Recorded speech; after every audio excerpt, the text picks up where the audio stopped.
हम देखेंगे problem based on input offset voltage.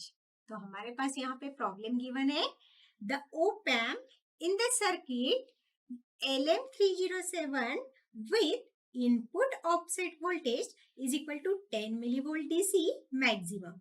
Then what is the maximum possible output offset voltage VOO caused by the input offset voltage VIO?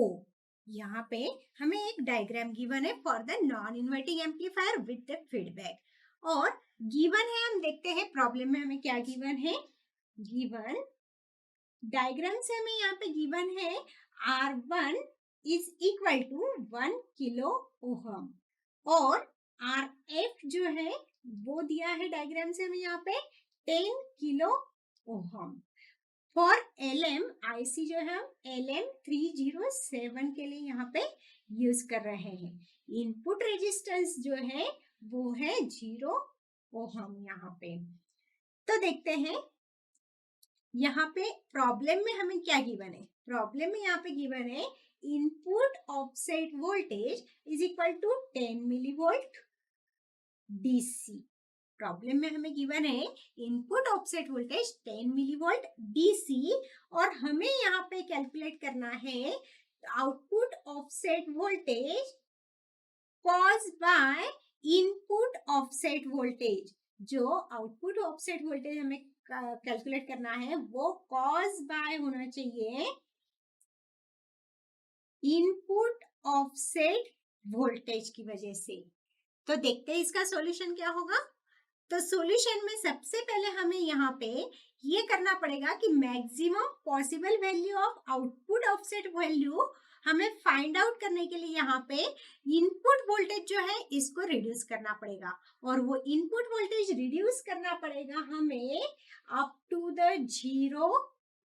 Input voltage जो है हमें 0 volt तक reduce करना पड़ेगा और उसके बाद हम यहाँ पे फाइंड आउट करेंगे गेन ऑफ द एम्पलीफायर। तो देखते हैं सॉल्यूशन में हमने सबसे पहले यहाँ पे क्या किया, इनपुट वोल्टेज को 0 सेट कर लिया क्योंकि हमें यहाँ पे output offset voltage find out करना है।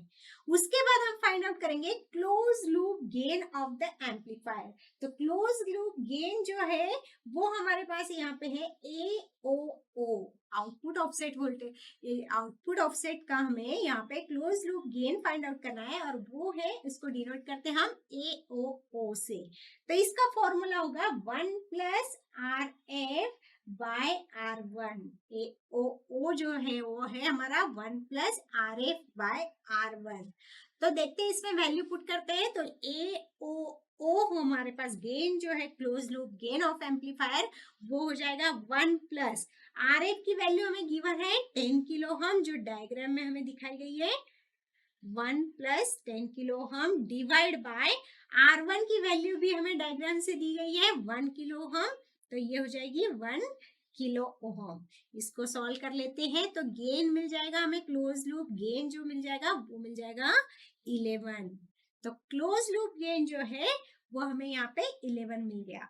अब हमें यहाँ पे गिवन है कि इनपुट ऑफसेट वोल्टेज जो है वो है 10 मिलीवोल्ट DC। तो इससे हम फाइंड आउट करेंगे output offset voltage. Output offset voltage find out करेंगे जब हमारे पास इनपुट वोल्टेज जो है वो 0 रहेगा। तो output offset voltage find out करने के लिए हमारे पास फॉर्मूला है close loop gain AOO into the input offset voltage।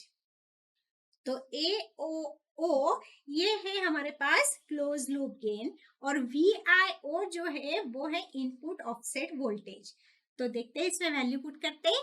Close loop gain की वैल्यू है हमारे पास 11 और इनपुट ऑफसेट वोल्टेज की वैल्यू हमें दी है 10 मिली वोल्ट। तो इसको हम लिखेंगे 10 इंटू 10⁻³ क्योंकि 10 मिली वोल्ट हमें गिवन है। सॉल्व करते हैं इसको तो हमें मिलेगा यहाँ पे आउटपुट ऑफसेट वोल्टेज और वो उसको सॉल्व करने के बाद हमें मिली value 110 millivolt for the output offset voltage के लिए। तो यहाँ पे ये जो 11 मिली वोल्ट मिला है ये मिला हमें DC क्योंकि यहाँ पे इनपुट ऑफसेट वोल्टेज जो लिया था हमने DC के लिए लिया था। इसका मतलब यहाँ पे जो आउटपुट टर्मिनल जो मिला है वो आइदर निगेटिव रहता है और द पॉजिटिव 110 मिलीवोल्ट डीसी रहेगा with respect to the ground. अगर यहाँ पे इनपुट वोल्टेज जो है इसको हम जीरो सपोज करते हैं तो